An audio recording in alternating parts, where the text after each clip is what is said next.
नमस्कार साथियों, आज हम लोग भारत रत्न से विभूषित हमारे देश के भारतीय संविधान निर्माता डॉक्टर भीमराव अंबेडकर के बारे में अध्ययन करेंगे। देखेंगे कि भारत, पहले तो इनके जीवन परिचय के बारे में हम लोग अध्ययन कर लेते हैं। 14 अप्रैल 1891 में इंदौर जिले के मध्य प्रदेश डिस्ट्रिक्ट के माहू छावनी में इनका जन्म हुआ था। चूँकि इनके पिताजी एक सूबेदार पद पे कार्यरत थे। उस समय ईस्ट इंडिया कंपनी में जो फौज हुआ करती थी तो उसमें थे, और इनके परदादा एक तरीके से कहे जाएंगे वो भी थे। तो इस तरीके से इनका परिवार, और ये अपने माँ बाप की 14वीं संतान थे, जिसमें मात्र 3 बहनें और 3 भाई ये लोग जीवित रहे। और ये अपने, चूँकि 1891 में इनका जन्म हुआ और 1893 में इनके पिताजी रिटायर हो जाते हैं, तो इनकी जो शिक्षा थी उतने पैसे पेंशन के नहीं मिल पाते हैं। लेकिन फिर भी इनके पिताजी और इनके एक गुरु थे जो कृष्ण केशव अम्बेडकर जी, इनका इनके जीवन पे बहुत ही बड़ा योगदान है। जैसे कहा जाता है ना, किसी भी व्यक्ति के जीवन को सजाने संवारने बनाने के पीछे माँ बाप और टीचर का बहुत बड़ा योगदान आता है। जो टीचर, तो चूँकि कृष्ण केशव अम्बेडकर जी जो थे वो ब्राह्मण थे, तो उस समय एक तरीके से कहा जाए कि वर्ण व्यवस्थाएं थी, जाति पात छूत और भेदभाव ये चरम सीमा पे थे। लेकिन फिर भी ये पढ़ने में इतने तीव्र थे, तेज दिमाग के थे कि ये जहाँ भी जाते थे और सभी लोगों को अपनी शिक्षा से प्रभावित कर लेते थे। तो उसके बाद 1893 में ये लोग, इनके पिताजी रिटायर हो जाते हैं। ये लोग अपने गांव जो रत्नागिरी ज़िले के एक सतारा गांव में ये लोग वापस चले आते हैं। और वहाँ से सतारा में भी जब ये स्कूल जाते हैं, इनके पिताजी स्कूल लेके जाते हैं, तो स्कूल में जब जाते हैं तो सारे बच्चे खड़े हो जाते हैं और वहाँ से भाग जाते हैं। कहते हैं कि ये अछूत, हम लोग इसके साथ नहीं पढ़ेंगे। तो टीचर का भी व्यवहार उस समय उतना अच्छा नहीं रहता है। टीचर भी इनको कहते हैं कि तुमको अगर पढ़ना है तुम बाहर बैठ के पढ़ो। तो ये खिड़की के से जो है बाहर से खड़े होकर के, जब टीचर पढ़ाते थे तो बाहर से खड़े होकर के पढ़ते थे। जब टीचर पढ़ा करके बच्चों से कुछ क्वेश्चन वगैरह किया करते थे, तो इसमें इन्होंने अपने बायोग्राफी लिखा है। उसमें वेटिंग फॉर वीज़ा में इन्होंने लिखा है कि जब अपने बचपन के बारे में, कि बाहर से तो कभी कभी कुछ क्वेश्चन पूछते थे तो ये बाहर से कहते थे कि गुरुजी मैं बताऊं, तो टीचर डांट देते थे कि तुमको तो यही स्कूल में आने के लिए कह दिया, यही बहुत है, तुम बता नहीं सकते। तो इस तरीके से इनके जीवन का जो बचपना था बहुत ही संघर्ष में जीता। एक बार क्या था कि ये जा रहे थे, इनके बाल बढ़ गए थे, तो नाव की दुकान पर गए वहाँ बाल कटवाने के लिए। तो बाल नाव काट रहा था, आधा बाल इनका कटा था। उसके बाद एक ब्राह्मण जो भैंस को लेके आ जाता है बाल कटवाने के लिए भैंस का, तो वो कहता है कि मेरे ये तो शूद्र है, इसके बाल काट रहे हो। तो तुरंत जो है नाव उसका बाल इनका छोड़ देता है और भैंस का बाल काटता है, और जो है इनका बाल नहीं। तो उस समय की जो व्यवस्थाएँ थी ये किसी मतलब उससे भावना से नहीं है, जो सच्चाई है उसमें ये लिखे हैं कि बहुत ही इनका था। कभी कभी चपरासी जब स्कूल में नहीं आता था, चपरासी इनको ऊपर से पानी पिलाता था। जिस दिन नहीं चपरासी आता था तो सोच लीजिए एक छोटा सा बालक जो 6-7 साल का स्कूल में दिन भर जो है बिना पानी पिए ही रह जाता था। तो इनके अंदर वो सोच थी, वो जज्बा था। क्योंकि ये लोग 3 भाई थे, एक भीम बाला थे, उसके बाद ये आनंद थे, उसके बाद ये थे। इनकी 3 बहनें भी थीं, गंगा, तुलसा और मंजुलता।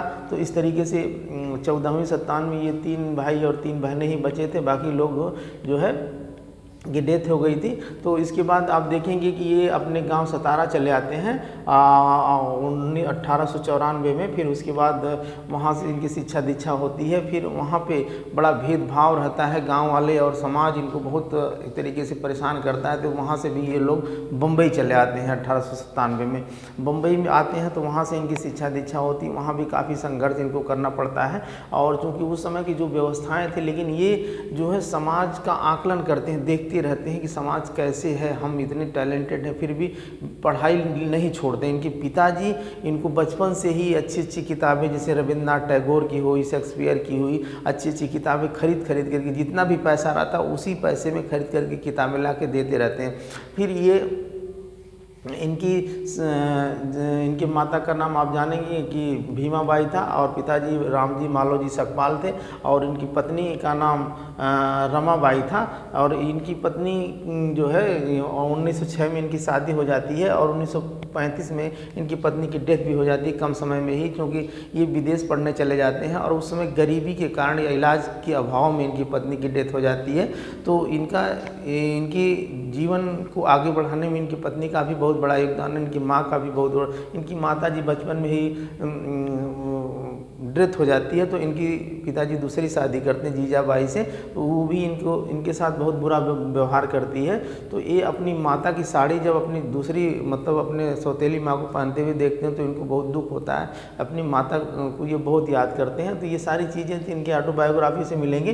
फिर हम लोग देखेंगे कि भाई ये जैसे इनको पढ़ने के लिए एलिफेंट्स कॉलेज में, जो बॉम्बे के कॉलेज में ये पढ़ने जाते हैं और अपने दलित बिरादरी से, एक तरीके से छोटी बिरादरी से, महार जाति में, जैसे यहाँ पे एक छोटी जातियाँ होती हैं एससी में धोबी, पासी, खट्टिक, चमार, इस तरीके से वहाँ महाराष्ट्र में ये महार जाति से बिलोंग करते थे। तो वहाँ पे जब पढ़ने जाते हैं तो यहाँ पे जो है इनको वहाँ जा कर के एक पार्क में पढ़ने बैठते हैं। तो वहाँ पे चूँकि घर में उतना अच्छा माहौल नहीं रहता, लाइट वगैरह नहीं रहती है, तो वहाँ पे एक दादा किर्लोस्कर जी रहते हैं। दादा किर्लोस्कर जी तो वो जो देखते रहते हैं, तो वो कहते हैं कि तुम यहाँ क्यों पढ़ते हो?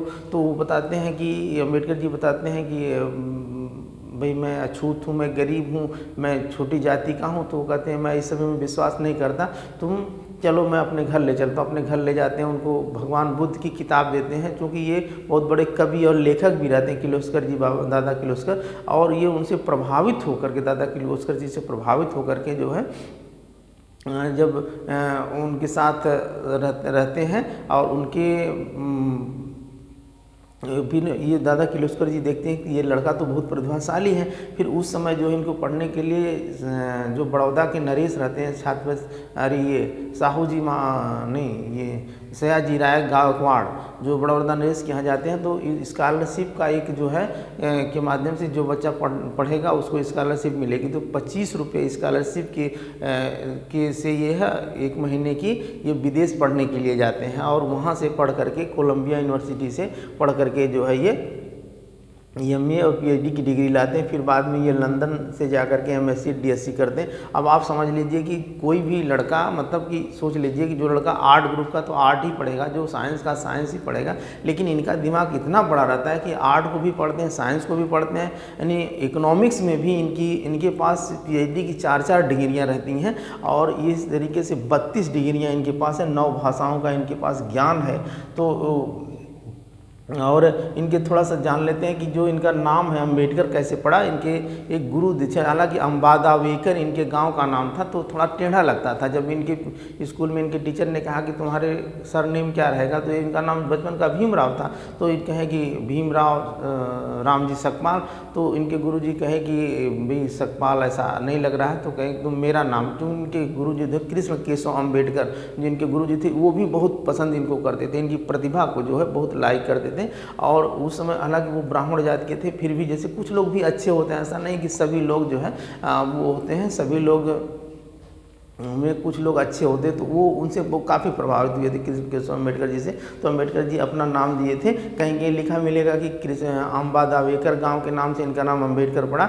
अम्बादावेकर था ही, लेकिन अम्बेडकर जो है गुरुजी के नाम से इनका नाम जो है भीमराव अम्बेडकर पड़ा। तो इस तरीके से फिर इसके बाद ये जब वहाँ से पढ़ के आते हैं, यानी 1913 में ये चले जाते हैं विदेश पढ़ने, और 1917 में 4 साल की पढ़ाई करने के बाद 4 साल का वो रहता है। और वो जो वहाँ के रियासत के बड़ौदा नरेश रहते हैं सयाजी राय गायकवाड़, वो ये शर्त रखे रहते हैं कि तुम पढ़ करके आओगे तो हमारे यहाँ तुमको नौकरी करनी होगी। तो वहाँ पे आते हैं और उनकी सैन्य सचिव के पद पे वहाँ जो है ये नौकरी करने जाते हैं। और नौकरी करने जब जाते हैं तो देखते हैं कि जो वहाँ का चपरासी है, जो वहाँ के उन और सारे स्टाफ हैं, जो भी सैन्य सचिव का मतलब है ये पीसीएस रैंक का अधिकारी, तो उनके साथ बहुत बुरा बर्ताव होता है। यानी इनको जब फाइल मांगते हैं तो फाइल ला करके डंडे से पकड़ के इनको फेंक दिया जाता है, पानी मांगते हैं तो पानी नहीं कोई देता है। जब ये आते हैं तो जो मैट बिछा रहा था उसको सब समेट लेते हैं। तो वहाँ से ये जो है बहुत इनके अंदर वो रूम जहाँ लेते हैं कोई इनको रूम नहीं देता है। एक पारसी के यहाँ जाते हैं, रूम मिलता है रहने के लिए, तो उसके बाद फिर जा कर के सवर्ण बिरादरी के लोग उसको मारते पीटते हैं और उनके रात में ही इनके बैग वगैरह को बाहर फेंक दिया जाता है। तो ये सारी चीज़ें मतलब इनके साथ इतना अन्याय होता है, इतना अत्याचार होता है, तो इनकी समझ में आता है कि भाई मैं इतना क्वालिफाइड हूँ, पढ़ा लिखा हूँ, फिर भी मेरे साथ इतना अन्याय होगा तो हमारा समाज जो है के साथ कितना अन्याय होगा। हालांकि गांधी जी के विचारों में और इनके विचारों में यही थोड़ा सा, गांधी जी सबको लेके चलते हैं लेकिन ये कहते हैं कि जैसे हम लोग तो दोहरी एक तरीके से गुलामी, एक तो पहली बात कि अंग्रेज़ों के गुलाम है, दूसरी बात सवर्णों के भी गुलाम हैं।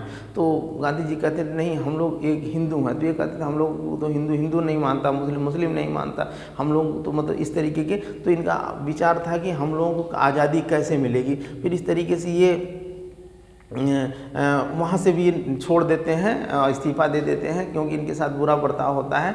फिर उसके बाद आते हैं जो है बम्बई के एक कॉलेज में प्रोफेसर की नौकरी करते हैं, वहाँ पढ़ाते हैं, लेकिन वहाँ भी इनके साथ बुरा बर्ताव होता है। वहाँ टीचर्स और बच्चे तो कुछ दिन तक थोड़ा सा रहते हैं, लेकिन फिर जब अच्छे से पढ़ाते हैं तो बच्चे बहुत प्रभावित होते हैं, लेकिन टीचर्स का व्यवहार अच्छा नहीं होता है। जिस गिलास में सभी लोग पानी पीते हैं, जब ये गिलास पानी पीने के लिए जाते हैं तो हटा लेते हैं, जहाँ ये बैठते हैं वहाँ से हट जाते हैं, तो वहाँ से भी ये जो है इस्तीफ़ा दे देते हैं। फिर उसके बाद 1920 में कोल्हापुर के रियासत छात्र साहू जी महाराज, जो भी मतलब उस समय भी हमारे जैसे समाज में कुछ ऐसे लोग थे जो अच्छे लोगों की कदर करते थे, मतलब कि भेदभाव छुआछूत के विरोधी थे।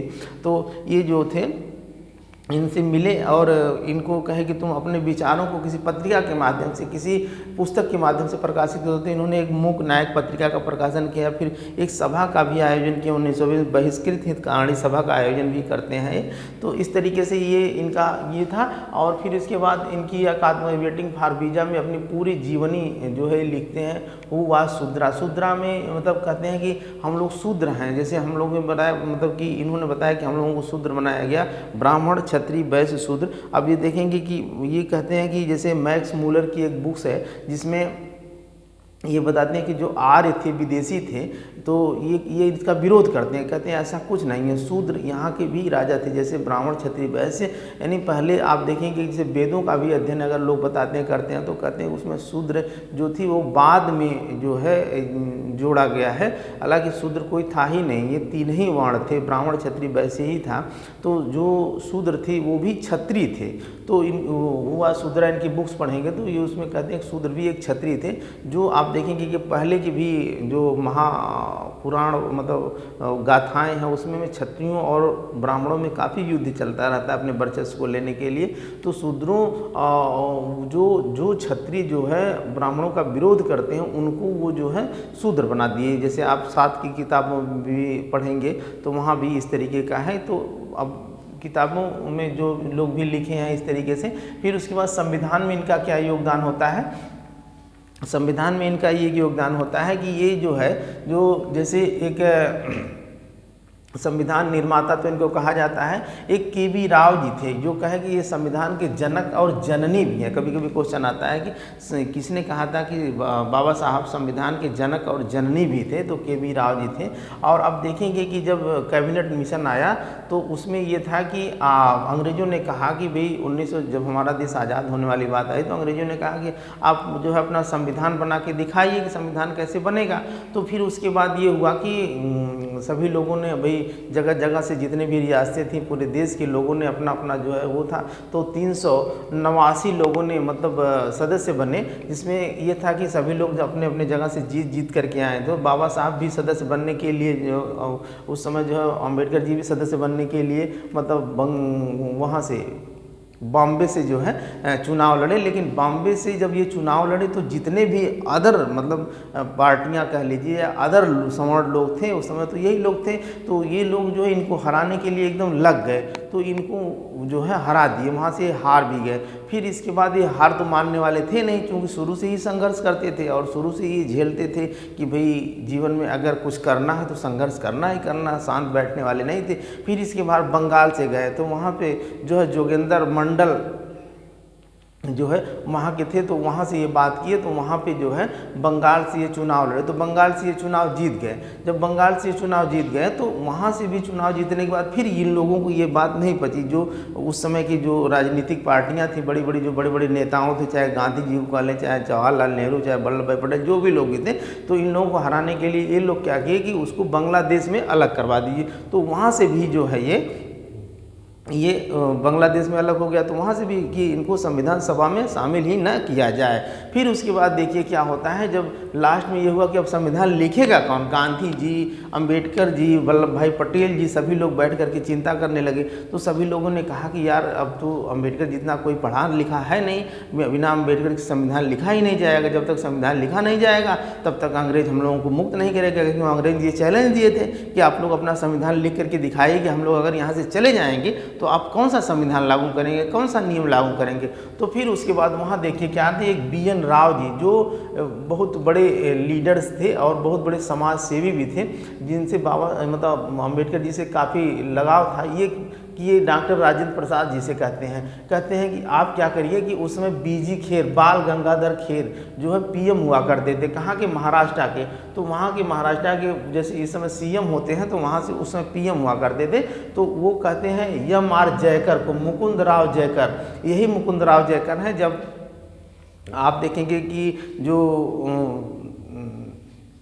एक तरीके से वो गोल में सम्मेलन हुआ था, तो 1930, 31, 32 में 3 गोल में सम्मेलन हुआ था। तो यही MR जयकर और मदन मोहन मालवीय, गांधी जी और बाबा साहब भीमराव अंबेडकर जी, ये 4 लोग ही वहाँ पे गए थे, जो जिसमें तीनों गोल में सम्मेलन में शामिल होने वाले भीमराव अंबेडकर जी थे। और हस्ताक्षर करने वाले जो है, जो वो मतलब समझौता हुआ था, हस्ताक्षर मदन मोहन मालवीय जी किए, गांधी जी हस्ताक्षर नहीं करते हैं। हालांकि समझौता गांधी जी और अंबेडकर जी के बीच होता है, लेकिन हस्ताक्षर जो है मदन मोहन मालवीय जी करते हैं, ये भी आप याद रखेंगे।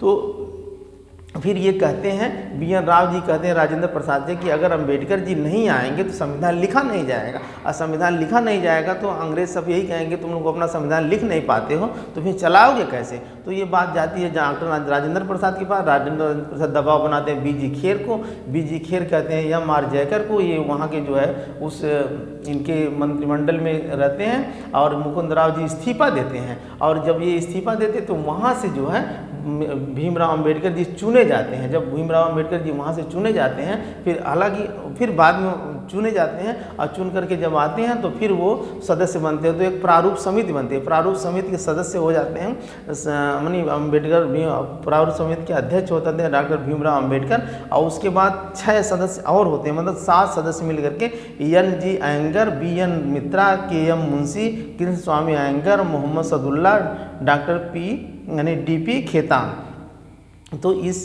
पूरे संविधान को लिखने में इन लोगों का जो है मतलब योगदान है। सबसे ज़्यादा योगदान भीमराव अंबेडकर जी का, 2 वर्ष 11 महीने 18 दिन में पूरे संविधान को लिखते हैं, और वो संविधान 26 जनवरी 1950 को हमारे देश में लागू होता है।